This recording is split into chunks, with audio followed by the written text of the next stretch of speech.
Thank you, Coach Tim. Now, LA, you were brought back to the lineup for a reason. If you could describe the feeling being there on the court and being able to do what you just did.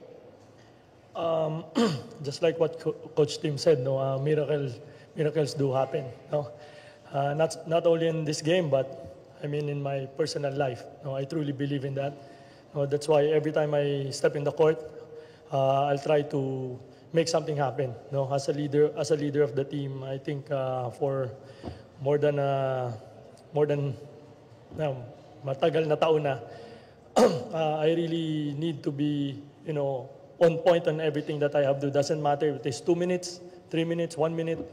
I have to be a role model to them. No, so just like for this game, I was really ready not to to go home and have a vacation, long vacation, because we're gonna be busy in the next. As soon as he put me in, that's my goal, to help the team. Honestly, I felt like a rookie again a while ago, shaking, going to the scorer's table because as a rookie, diba, you want to make something happen and you want to help the team right away, have an impact. So that's what I felt, honestly, going to the court. Even though I've been playing for 20 years now, the PBA, but thank God. I mean.